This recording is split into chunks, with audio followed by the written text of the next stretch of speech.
Selamat datang di Beetle Channel, semoga kita bahagia. Jangan lupa subscribe, like, komen dan share agar channel ini semakin berkembang. Terima kasih. Bab 68. Berperilaku jujur dan rajin mengejar pengetahuan.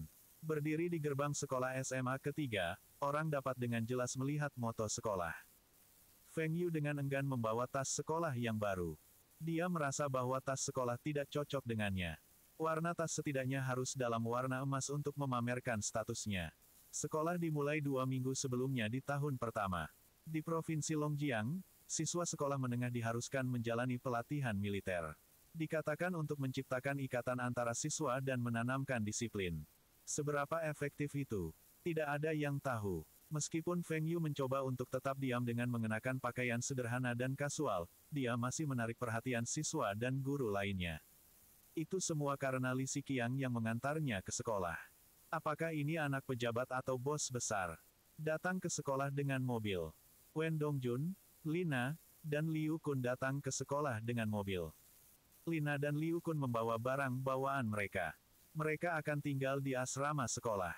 Ketika mereka tiba, Feng Yu membawa mereka untuk membayar uang sekolah terlebih dahulu dan kemudian ke asrama untuk mengantarkan barang bawaan mereka. Li Siqiang telah memanfaatkan koneksinya dan mengatur 4 dari mereka untuk berada di kelas yang sama. Feng Yu, Dongjun, kamu tidak akan tinggal di asrama sekolah. Liu Kun bertanya dengan rasa ingin tahu sambil mengatur spray. Adikku telah membeli apartemen di kota Bing. Kami berdua akan tinggal di sana. Cepat keluarkan barang-barang Anda. Adik ipar saya akan membawa kami keluar untuk makan enak. Jawab Feng Yu. Orang tua mereka tidak menemani mereka. Anak-anak dari pertanian lebih mandiri. Berdiri di luar asrama wanita, mereka melihat Lina berjalan keluar dengan rok biru. Mereka bertiga terpesona olehnya, dan mata mereka terpaku padanya. Ahem, Feng Yu tidak senang. Keduanya lebih baik hati-hati. Feng Yu dan Lina tidak secara resmi menjalin hubungan, tetapi para guru di sekolah mereka sebelumnya tahu bahwa mereka bersama setiap hari. Lina akan penuh senyum ketika dia bersama Feng Yu, dan dia akan menjadi diam ketika dia bersama orang lain. Selama makan, Wen Dongjun adalah yang paling pekerja keras. Orang ini tampaknya lebih besar dan lebih kuat sejak terakhir kali Feng Yu melihatnya beberapa hari yang lalu. Sebelum Feng Yu mulai makan, ia mengambil sepotong domba untuk Lina. Domba ini direndam, dan Anda harus mencobanya. Lina tersipu dan mengembalikan potongan domba itu kembali ke mangkuk Feng Yu. Dia berkata dengan lembut, aku bisa mendapatkannya sendiri. Feng Yu nyengir bahagia, memasukkan potongan domba ke dalam mulutnya dan kemudian menggeser sepiring iga domba di depan Lina. Dengan kecepatan makan Wen Dongjun, dia bisa menyelesaikan seluruh lempengan iga domba dalam 1 menit. Makan dengan baik. Besok setelah upacara pembukaan, pelatihan militer akan dimulai. Anda tidak akan bisa makan daging apapun selama pelatihan, kata Li Siqiang. Ketika mereka mendengar pelatihan militer, Wen Dongjun melambat. Bahkan jika dia sangat bugar dan mampu menanggung kesulitan, dia tidak tahan dengan pelatihan militer yang membosankan. Setiap hari dia harus berbaris, belok kiri dan kanan. Kalau saja dia bisa bermain basket atau sepak bola selama pelatihan. Liu Kun memperhatikan Feng Yu tidak khawatir tentang pelatihan dan dia bertanya dengan penuh rasa ingin tahu, Feng Yu, kamu tidak khawatir tentang pelatihan? Feng Yu menjawab dengan ekspresi sedih, saya ingin bergabung tetapi saya tidak bisa. Saya sakit, dan saya dibebaskan dari pelatihan. Anda sakit. Kamu menderita penyakit apa? Lina bertanya dengan cemas. Feng Yu mengeluarkan catatan medis dari tasnya dan meletakkannya di atas meja, artritis. Itu berarti lutut saya akan sakit setiap kali saya berdiri atau berjalan. Wen Dongjun mengambil catatan medis dan membacanya. Dia kemudian berkata dengan senyum dingin, artritis omong kosong. Aku mengenalmu dengan baik. Anda bisa berlari lebih cepat dari kelinci. Mungkinkah jika Anda tidak berpartisipasi dalam pelatihan, lutut Anda tidak akan sakit? Feng Yu tersenyum, Anda tidak perlu mengatakannya dengan keras. Sebagai orang Cina, masih ada perang di 2 front. Namun Anda tidak akan menghadiri pelatihan militer. Wen Dongjun membenci Feng Yu. Hanya ketika Feng Yu ingin mengubah topik pembicaraan, Wen Dongjun mengulurkan tangannya dan bertanya, di mana catatan medis saya? Persetan. Ini masih Wen Dongjun yang sama. Dia masih memiliki cek untuk menegurku. Feng Yu berpikir sendiri. Saya sudah mempersiapkannya sejak lama. Dari rumah sakit terkemuka. Lina, masalah medis Anda adalah kaki rata. Anda tidak tahan lama, tidak bisa menginjak, tidak bisa berlari. Anda juga bisa dibebaskan dari kelas pendidikan jasmani, kata Feng Yu. Dia mengambil catatan medis lain dan memberikannya kepada Lina. Coba kulihat, catatan ini untuk Liu Kun. Paronychia, disebabkan oleh kuku yang tumbuh ke dalam. Bahkan berjalan untuk jarak pendek pun sulit bagimu. Ini untuk Dongjun. Saya tidak akan membacakan masalah medis Anda. Anda membacanya sendiri. Wen Dongjun melihat catatan medis dan menatap Feng Yu. Feng Yu hanya mengangkat bahu. Penyunatan. Dia juga tidak yakin dengan masalah medis ini. Tapi itu masih operasi dan pasti bisa memaafkannya dari pelatihan. Mengapa Wen Dongjun menatapnya? Jika dia tidak ingin rekaman itu, dia bisa mengembalikannya ke Feng Yu. Dongjun, apa masalah medismu? Biarkan aku tahu. Di masa depan, selama kelas pendidikan jasmani, saya juga dapat menggunakannya untuk melewatkan pelajaran. Liu Kun bertanya dan mencoba mengambil catatan medis Wen Dongjun darinya. Wen Dongjun buru-buru meraih catatannya dan menyimpannya di tasnya. Dia berteriak, tidak bisa melihat. Anda semua tidak diizinkan melihat catatan medis saya. Lina mengembalikan catatan medis kembali ke Feng Yu dan berkata, saya tidak membutuhkannya. Saya pikir pelatihannya tidak buruk. Saya akan dapat mengenal lebih banyak teman. Lebih jauh lagi, berpura-pura sakit tidak benar. Kalian semua menipu guru dan sekolah. Setelah Lina selesai berkata, dia menatap Li Siqiang. Li Siqiang merasa diperlakukan salah. Catatan medis ini bukan dari dia. Bahkan dia membiarkan ini, Feng dan juga tidak akan setuju untuk itu. Selama beberapa hari terakhir, Wu Zigang telah berhasil merebut hati perawat itu. Ternyata perawat itu berasal dari keluarga yang baik. Ibunya adalah seorang guru, dan ayahnya adalah kepala departemen di rumah sakit. Wu Zigang ingin mundur. Ayahnya adalah satu-satunya yang bekerja di pabrik. Tapi Feng Yu mendorongnya, bahkan jika latar belakang keluarganya lebih baik daripada milikmu, Anda tidak perlu merasa rendah diri. Pikirkan berapa banyak penghasilan Anda dalam sebulan. Gajimu tidak kalah dari ayahnya. Juga, dalam tahun depan, saya jamin gaji Anda akan berlipat ganda. Di bawah dorongan dan bimbingan Feng Yu, dan menggunakan uang, ditambah tanpa malu-malu, Wu Zigang menunggu perawat setiap hari di rumah sakit. Dia menghujaninya dengan hadiah kecil dan bunga setiap kali mereka bertemu. Dia hanya membutuhkan 1 minggu untuk memenangkan hatinya. Ketika Feng Yu memberitahu Wu Zigang tentang mendapatkan catatan medis untuk dibebaskan dari pelatihan militer, ia segera setuju untuk membantunya mendapatkannya. Tapi Feng Yu tidak berharap masalah medis Wen Dongjun sebagai sunat. Ketika dia memikirkannya, dia masih ingin tertawa terbahak-bahak. Saya masih akan menghadiri hari pertama dan hari terakhir pelatihan militer. Jika tidak, seragam kamuflase ini akan sia-sia. Adapun pelatihan, Anda semua akan tahu setelah beberapa hari. Anda bahkan tidak akan punya waktu untuk berbicara dengan teman sekelas Anda. Selanjutnya, Anda masih dapat berpartisipasi dengan catatan medis ini. Ketika sisanya berbaris, Anda bisa duduk di samping dan menonton mereka. Kata Feng Yu. Li Siqiang tersenyum dan menggelengkan kepalanya. Kakak ipar masa depan ini terlalu licik.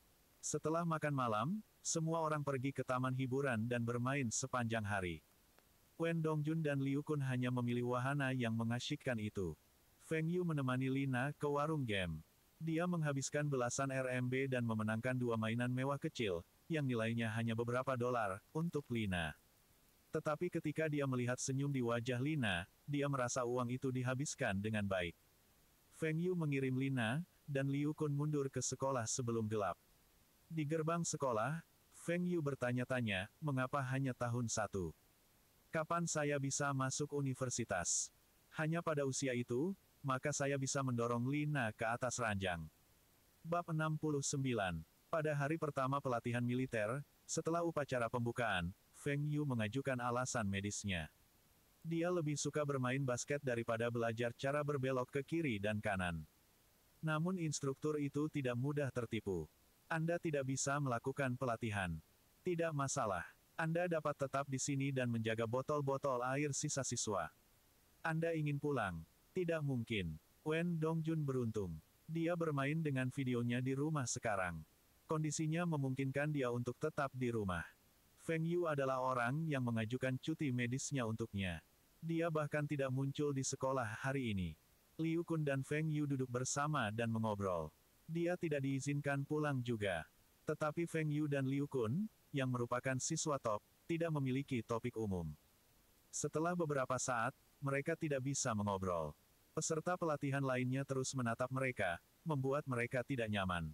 Instrukturnya tidak terlalu ketat, dan ini membuat Feng Yu kesal. Instruktur terus memberi waktu istirahat bagi para peserta, dan mereka bisa bermain basket. Tetapi Feng Yu dan Liu Kun tidak bisa bergabung dengan mereka. Pengadilan sudah retak-retak. Bahkan bingkai basket semua bengkok. Apa yang baik tentang bermain di sini? Kata Feng Yu masam. Kurasa kita hanya sial. Setelah kami lulus dari sekolah dasar, sekolah itu direnovasi. Setelah lulus SMP, sekolah membangun gedung-gedung baru dan merenovasi gedung olahraga. Jika kita ingin bermain di lapangan baru, kita mungkin harus menunggu sampai kita lulus dari sini. Liu Kun berkata dengan sedih. Jika itu adalah kehidupannya sebelumnya, itu seperti apa yang dikatakan Liu Kun. Sepertinya dana untuk sekolah-sekolah Bing City memiliki sesuatu yang berlawanan dengan kelompok muridnya. Tetapi sekarang, itu berbeda. Feng Yu kaya. Mengapa tidak membangun lapangan basket baru? Sore itu, ada tamu di kantor wakil kepala sekolah. Xiao Li. Tidak, aku harus memanggilmu Tuan Li. Apakah yang Anda katakan melalui telepon itu nyata? Wakil kepala sekolah bertanya. Prinsip Sun, aku tidak akan berbohong tentang hal-hal seperti itu. Saya benar-benar ingin menyumbangkan lapangan basket baru untuk sekolah. Lapangan bola basket tua dapat dihancurkan dan membangun yang baru di situs itu. Bingkai bola basket akan diganti dengan yang baru. Saya sudah menghubungi para pekerja. Li Siqiang duduk dan berkata. Sebelumnya pada sore hari, dia menerima telepon dari Feng Yu yang ingin membangun kembali lapangan basket. Feng Yu bahkan mengatakan bahwa uang bukan masalah. Li Siqiang memahami bahwa uang tidak pernah menjadi masalah. Tetapi alasan untuk menyumbang ke sekolah dapat membalas kepada alma mater, dapat mendukung sistem pendidikan saat ini. Tapi itu tidak mungkin karena Anda suka bermain basket. Li Siqiang bertanya-tanya. Untuk membangun kembali lapangan bola basket di sekolah menengah 3R akan menelan biaya sekitar 100.000 RMB. Ini termasuk menghancurkan pengadilan lama, bingkai bola basket, bahan konstruksi dan gaji pekerja. Hanya satu kata dari calon ipar ini, 100.000 RMB dihabiskan. Tapi bagaimanapun juga, itu adalah uang Feng Yu, dan dia mendapatkannya sendiri. Prinsip Sun terus berterima kasih kepada Li Siqiang dan bahkan berjanji kepadanya bahwa ia akan meminta guru formulir untuk merawat 3 siswa yang direkomendasikan olehnya. Ketiga siswa ini tidak akan memiliki masalah melanjutkan ke universitas di masa depan. Ada sesuatu yang mengecewakan wakil kepala sekolah. Li Siqiang sudah menghubungi para pekerja. Kalau saja para pekerja belum dihubungi malam itu, Li Siqiang memberitahu Feng Yu bahwa dia sudah berbicara dengan wakil kepala sekolah dan pekerjaan akan dimulai minggu depan. Total biaya harus sekitar 100.000 RMB. Sangat murah. Brother Li, bagaimana Anda menghitung? 100.000 RMB sudah cukup. Tanya Feng Yu. 100.000 RMB masih dianggap murah. Saya pikir itu terlalu mahal. Itu hanya menghilangkan lapisan semen, dan menambahkan semen baru di atasnya, mengubah bingkai bola basket, menjual yang lama, Li Siqiang menjawab. Tunggu, Brother Li, mengapa kita menjual bingkai basket yang lama? Berikan saja ke sekolah akan lakukan. Kami tidak kekurangan jumlah uang yang kecil ini. Juga, kita harus menggunakan bingkai basket outdoor terbaik dan menyumbangkan beberapa bola basket, bola sepak, semuanya pasti yang terbaik. Pada saat yang sama, merenovasi lapangan voli juga. Kata Feng Yu. Li Siqiang melihat ekspresi kekayaan Feng Yu dan berkata, bagaimana kalau kita mengubah jalur lari? Itu tidak terlalu mahal juga. Hanya berharga sekitar 100.000 RMB. Kita bisa mengganti rumput di lapangan sepak bola juga. Kita bisa membuatnya seperti stadion-stadion itu. Saya pikir bahkan 1 juta RMB tidak akan cukup untuk hal-hal yang Anda inginkan. Feng Yu terkejut, dan dia bertanya, apa? Hanya beberapa hal ini yang harganya 1 juta. Lalu bagaimana menurutmu? Semen aspal mahal, Dan perbedaan antara kerangka basket termurah dan paling mahal beberapa kali. Anda hanya akan berada di sekolah ini selama 3 tahun. Lakukan saja dengan itu. Dengan uang ini, kami mungkin juga menyumbang ke sekolah-sekolah di pedesaan. Masih banyak anak yang tidak mampu bersekolah, kata Li Xiqiang. Feng Yu mengangguk. Sebelum kematiannya dalam kehidupan sebelumnya, masih ada banyak anak miskin di pedesaan yang tidak mendapatkan kesempatan menerima pendidikan apapun. Kamu benar juga. Kami akan tetap berpegang pada rencana Anda. Kami dapat menyumbangkan trek lari yang baru atau sesuatu, 2 tahun kemudian. Adapun sumbangan ke sekolah-sekolah di pedesaan, kita bisa mulai tahun ini. 500.000 RMB harus cukup untuk sekolah desa. Tahun ini, kami akan menyumbang ke 2 sekolah. Tahun depan, 3 hingga 4 sekolah. Di masa depan, kami akan menyumbang setidaknya 10 sekolah setiap tahun, dan kami dapat melampaui Shaw Foundation dan menjadi donor nomor 1 untuk pendidikan di Tiongkok. Feng Yu menjadi bersemangat saat berbicara. Seolah-olah dia melihat arah baru baginya untuk diusahakan. Bahkan jika dia tidak bisa pensiun pada usia 30, tetapi tanpa ragu, hidupnya akan lebih menarik. Li Xiqiang mengulurkan tangannya dan menyentuh dahi Feng Yu, kamu tidak sakit. Berhenti bicara omong kosong. Tidak ada masalah menyumbang ke 1 atau 2 sekolah. Anda ingin menyumbang ke 10 sekolah setiap tahun. Berdasarkan estimasi Anda, setiap tahun akan menjadi 5 juta. Dengan perusahaan kami sendiri, Anda pikir kami bisa bertahan lebih dari 5 tahun. Feng Yu masih seorang siswa sekolah menengah. Mungkin dia punya cara untuk menghasilkan uang, tetapi dia tidak menabung. Dalam beberapa hari, ia dapat menghabiskan apa yang orang lain hasilkan dalam beberapa kehidupan. Feng Yu memandang Li Xiqiang dengan jijik dan berkata, "Selamat Tahun Baru Cina, saya mengatakan bahwa obligasi negara dapat memberi kita keuntungan besar dan Anda pikir saya sedang berbicara omong kosong." Beberapa bulan kemudian, saya mengatakan bahwa mendirikan perusahaan dapat menghasilkan uang dan Anda tidak percaya kepada saya. 2 bulan lalu, saya mengatakan bahwa membuat kipas plastik dapat membuat kita kaya dan Anda berpikir bahwa kipas akan membusuk di gudang kami. Bulan lalu, saya katakan mobil bekas dapat menghasilkan uang, dan Anda berpikir bahwa orang tidak akan membeli karena harga mobil itu terlalu mahal. Baik, berhenti. Kamu benar. Li Xiqiang menyela Feng Yu, dan pada saat yang sama, matanya menyala. Bukankah kamu mengatakan bahwa tidak akan ada lagi pasokan mobil bekas? Anda juga berpikir bahwa margin keuntungan untuk mobil bekas normal terlalu rendah. Gagasan lain apa yang Anda miliki untuk bisnis kami selanjutnya? Aku masih belum memikirkannya. Tapi jangan khawatir. Kali ini tahun depan akan menjadi waktu di mana kita menghasilkan uang besar. Jawab Feng Yu. Feng Yu memperkirakan bahwa batch mobil bekas berikutnya hanya bisa terjual habis pada akhir tahun. Tetapi setidaknya batch mobil ini masih bisa mendatangkan sekitar 10 juta keuntungan. Dengan keuntungan 5 juta dari kumpulan mobil bekas sebelumnya, pendapatan dari penggemar angin dan hujan dan berdagang dengan Kirilenko, ia akan memiliki sekitar 20 juta RMB kali ini tahun depan. Dengan 20 juta ini, dia bisa mengubahnya menjadi 200 juta dalam 1 tahun. Ketika itu terjadi, dia tidak hanya akan menyumbang ke sekolah-sekolah, dia juga akan memenuhi janjinya kepada saudara perempuannya dan mendirikan rumah sakit. Feng Yu tidak memberitahu Li Xiqiang tentang pasar saham. Sekarang di China, belum ada bursa saham. Saham dan obligasi negara masih diterbitkan dan diperdagangkan di bank atau anak perusahaan bank. Perdagangan saham bahkan perlu melalui penerbit untuk mencari pembeli baru. Itu jauh lebih merepotkan dibandingkan dengan obligasi negara. Dia memutuskan untuk menunggu lebih lama. Selama dia mulai membeli saham sebelum kebijakan baru diumumkan. Periode waktu ini, dia harus berpikir tentang cara membunuh Song Xiaofeng. Bab 70.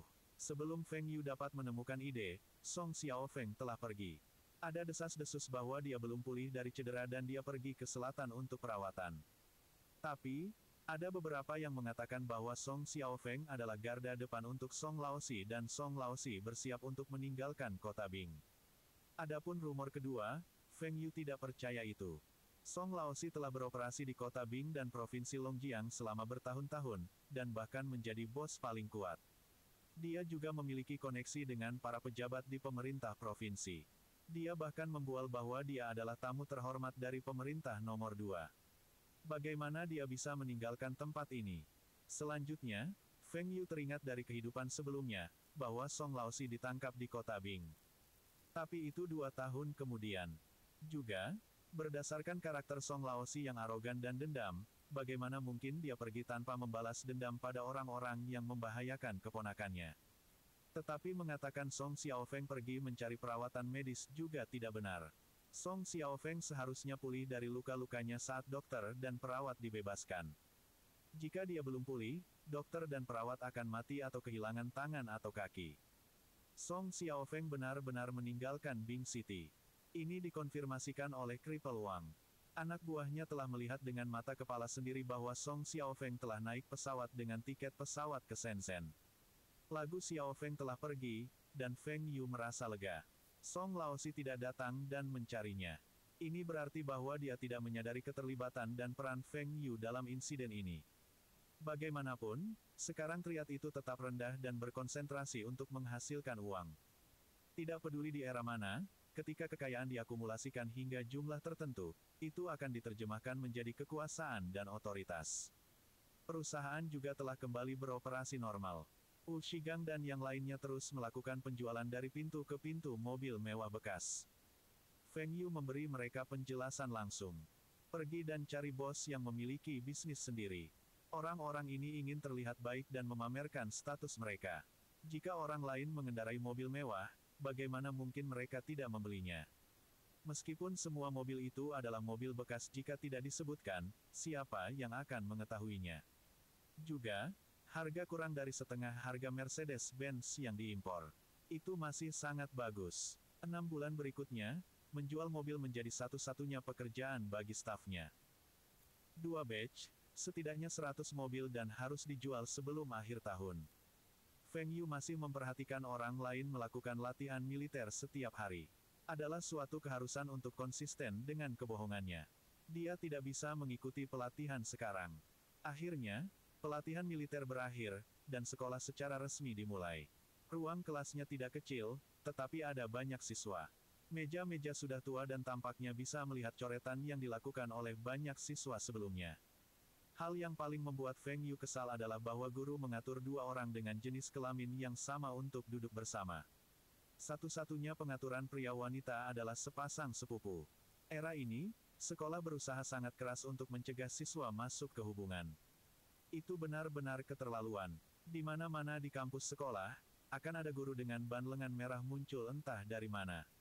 Jika mereka melihat siswa pria dan wanita berpegangan tangan, mereka akan mencatat nama-nama itu, meminta para siswa untuk menulis surat untuk merefleksikan diri mereka sendiri dan memanggil orang tua siswa tersebut. Itu lebih parah jika mereka ketahuan mencium. Akan ada poin demerit, dan para siswa bahkan mungkin dipaksa untuk pindah sekolah atau juga diusir. Tidak masalah apakah itu selama jam sekolah atau setelah jam sekolah, apakah itu pagi di lapangan sekolah atau larut malam di stadion.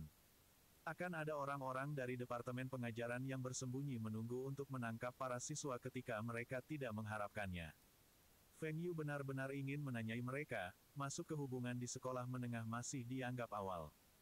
Jenis penindasan ini mungkin telah menghentikan beberapa hubungan, tetapi itu membuat para siswa lebih memberontak.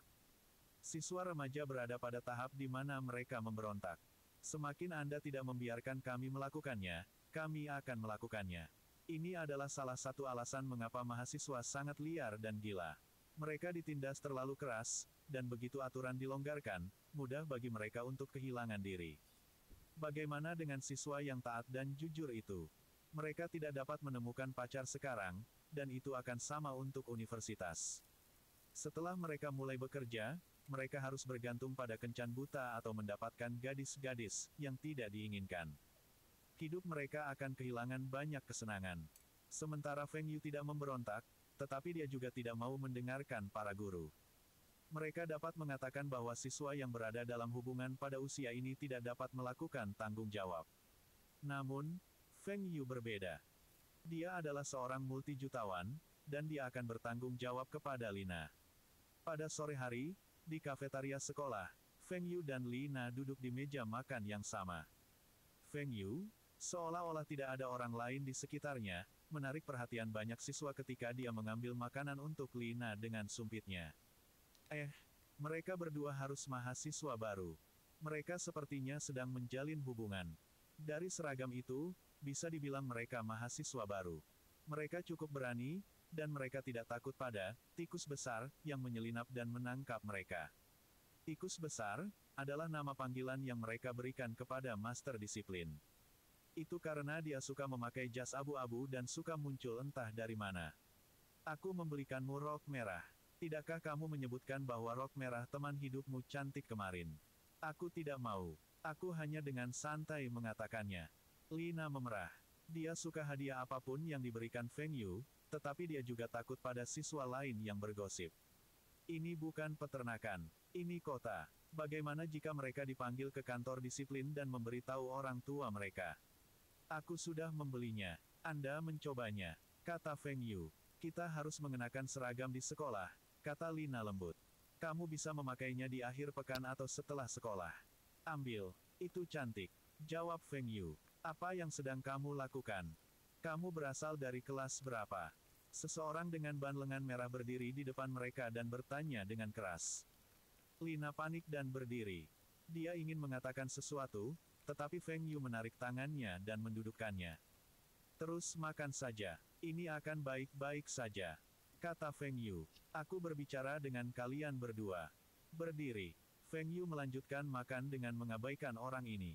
Petugas disiplin Li sedang makan siang di kafetaria, dan dia melihat banyak siswa melihat ke arah. Dia berdiri dan melihat ke atas. Dia segera menjadi marah. Peraturan sekolah dengan jelas menyatakan bahwa siswa tidak diperbolehkan berada dalam suatu hubungan, namun mereka berani secara terbuka melanggar aturan sekolah. Mereka harus dihukum berat. Dia buru-buru berjalan, seperti yang biasa dia lakukan. Dia siap menegur kedua siswa ini di depan yang lain.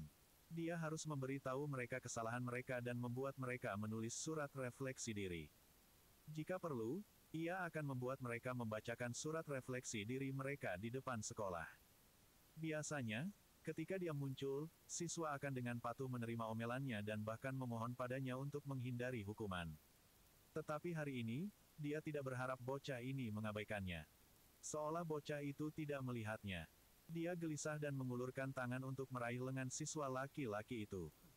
Lengan Feng Yu tertangkap, tetapi dia mengusap tangannya. Siapa kamu? Tidak bisakah Anda melihat saya sedang makan? Saya dari kantor disiplin. Apa yang kamu lakukan?